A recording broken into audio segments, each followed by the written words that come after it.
Hello and welcome to your weekly briefing for Global Conflict 1. In this video, I'll be covering days 179 to 185, and as usual, doing my best to document the various political changes that have occurred within that time frame. So, in my eyes, the real news this week has less to do with Global Conflict 1 and more to do with the newly announced Global Conflict 2 that Firefly sort of announced earlier this week on the game client news. Now, I understand this is somewhat a divisive topic, but I think now is the time once again to bring up the idea of closing older worlds, or at least moving forward from this point, implement a different system to the current perpetual never-ending game world. When Firefly opened up the first UK world, I think they promised that they would never close it. So it might be controversial to close those worlds because, Firefly said they wouldn't. However, that doesn't stop us from implementing a new system when it comes to these worlds. I, for one, would like to see the worlds move along faster. When we look at these worlds, they don't last that long, right? Maybe 200 days before they're largely decided, I think, by a lot of the players what's going to happen.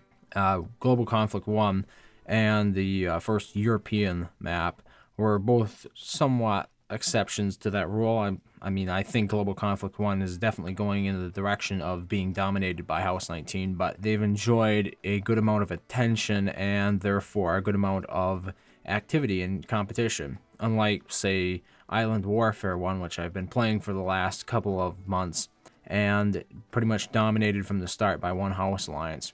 But like I was saying, moving forward from here, Firefly should reconsider how or what the end game objective of these maps are, and maybe somewhat similar to Domination, close them after a year. I'm not sure. I would rather it be objective-based closure as opposed to simply closing it after a set period of time, i.e. after 1 year. But, it's up for debate, like I said, but I think it really needs to be reconsidered on Firefly's part because continuing to divide the player base in this way isn't beneficial to them or the people playing the game because it separates the good players. And then once the good players are all gone, the few that are actually joining or playing, I should say, actively playing these worlds, they all pretty much form alliances that don't do anything. They just dominate the world and run the timer down for no reason. I don't know, some people might consider that fun. I don't think it is. It's pretty boring, actually. Now, that sounds somewhat ironic coming from a person such as myself, because I'm a renowned farmer who really doesn't do anything. But I want to see various political changes happening. That is what I enjoy watching about the game. And without any incentive for these players to actually fight each other, there is nothing for me to observe. There's nothing for me to be intrigued by or even comment on. And I don't know why it seems to be such a difficult topic to approach. Surely there is a way for Firefly to compensate previously established players for their time and money invested in older worlds. It could be as simple as giving them card points, perhaps. But every time the issue is brought up, I see a lot of players react to it quite. They're quite antagonistic about it. And as some of you might recall, when Firefly first proposed this idea, maybe 3 years ago now, they received such a backlash in the forums that they canceled the idea. They retracted or redacted their plans to close certain worlds after, I think it was the second age. And I don't think they should have, actually. But that's my personal opinion, and I would love to hear yours and your reasoning behind it. Why do you think that older worlds can't be closed? Is it simply because you invested a lot of time and money into them? And if that is the case, what sort of compensation prizes do you feel you should be awarded that would, make up for that time and effort spent in that world? But moving on from that, we have SOS, which finally did move from House 10. But instead of moving into House 2, they chose House 17 instead. Now, House 17 has a similar diplomatic stance, I believe, towards House 19. House 2 obviously is not part of the House 10, House 9, and House 17 unofficial alliance, as far as I'm aware, but they share common objectives and goals. So I'm not sure why SOS didn't end up joining House 2, because that is what I had heard. But it's somewhat irrelevant, because the end result is largely the same. And when talking about House 10, they're not doing as great these days. They lost SOS, as I mentioned, and a couple of other factions in the house, I've heard, have threatened to depart the house as well if peace isn't made with House 15. In addition to this, House 15 is pressuring House 10 like never before. They have actually retaken the south and the northeast. So once again, House 15 owns the entire United States of America. Definitely, House 10 is feeling the pressure at this point. Now, House 15, the current House Marshal, soon to not be current House Marshal, they're putting another one in place, told me that they actually don't have a personal problem with House 10. I'm not sure what that means, because from previous episodes, the information that I had seen indicated that House 15 and House 10 really had this irreconcilable hatred of each other. Now, that sounds like a personal agenda to me, but if it's just a hatred of a house, I'm not sure what the implications of that are. I think there was a lot of misplaced. It's created a situation where I don't think anybody really knows what they're fighting for anymore. It's like you probably have heard the good old family feuds down south, back in the 1860s or whatever, where these families would have these long-standing feuds that had been going on for generations, and the current generation really didn't know what had caused it all to begin with. All they knew is that they were killing each other, and had been doing so for a couple of generations now. It's really a sad state of affairs when it comes to that, and I'm really hoping that House 10 and House 15 can work out some sort of deal at this point.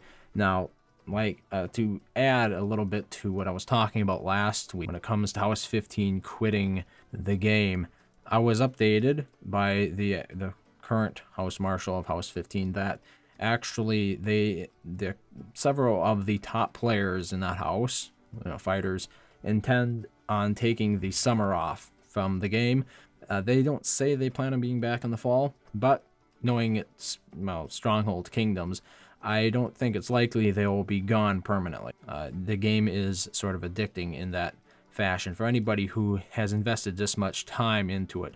I think give it a year, and these people generally come back unless they've sort of really moved on in their life. In addition to that update, I've heard that the current general, the Vengeful, is actually taking some time off from House 15, and they will be cycling through more House Marshals in the interim, in his leave of absence. And I'm wondering what implications this has, once again, for the unified vision or the strength of vision for House 15. Now, we know in the past that House 15 has really struggled when it comes to deciding things in a timely manner due to their Democratic board or whatever they preferred to call it. But once again, if you are cycling House Marshals through, there is the potential there for a broken vision. It is far from strong when you have multiple people leading each. Well, I think a lot of them are close, but they're different. And when somebody's working, one person is working towards a certain vision, say you're Steve Jobs,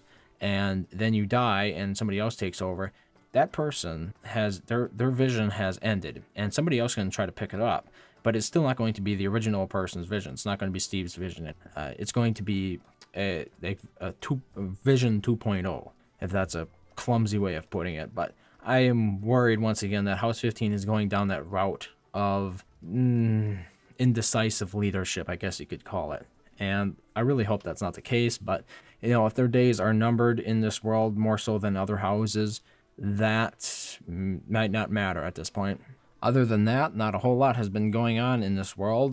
There was a big, well, maybe not big, there was a thread that sort of blew up in the forums about Made in Poland, a lot of their players using some dirty tactics to fight around here, fight against House 17.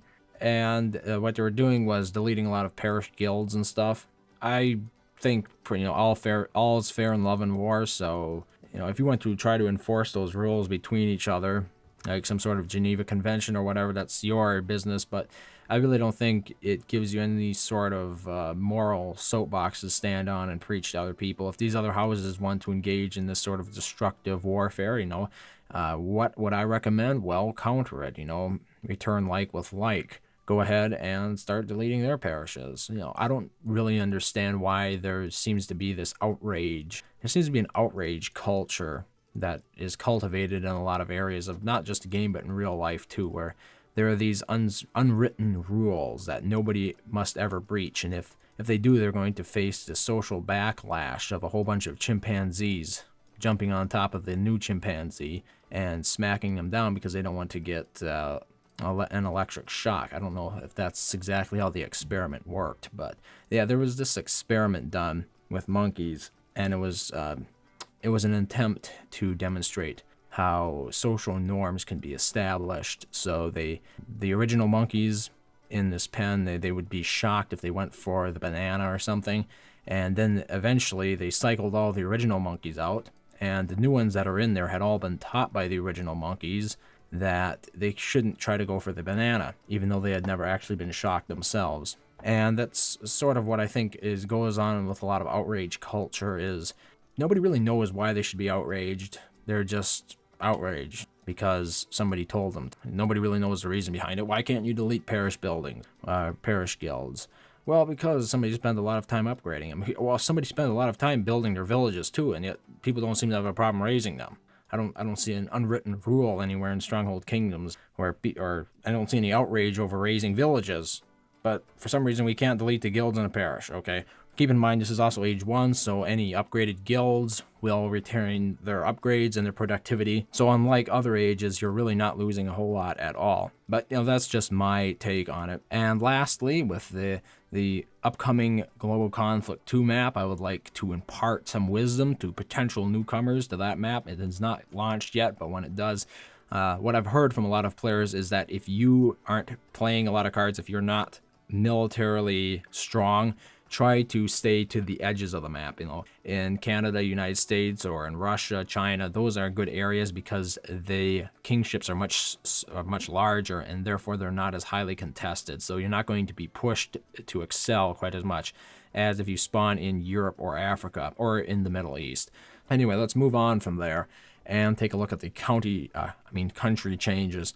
Now, Greenland has flipped from House 9 to House 7, and Spain has flipped from House 2 to House 19. Moving down to a country and province level, Southampton Island has flipped from House 9 to House 19. The South in the United States has flipped from House 10 to House 15, as has the Northeast. Cuba has flipped from House 11 to House 15. Wales has flipped from House 9 to House 19. Central Italy has flipped from House 2 to House 19. Kashmir is in the news again, this time flipping from House 10 to House 19. Iraq has flipped from neutral to House 1. West Saudi Arabia has flipped from House 10 to House 1. Mali has flipped from House 11 to House 19. Ivory Coast has flipped from House 11 to House 19. Somalia has flipped from House 11 to House 19. Eritrea has flipped from House 10 to House 19. Cameroon has flipped from House 19 to House 11. And Oriental has flipped from House 11 to House 5. So there you have it. That sums up everything for this week. As always, if you have any information you think would contribute to this report, feel free to get in contact with me in game. As always, thank you very much for watching, and I hope to see you next week.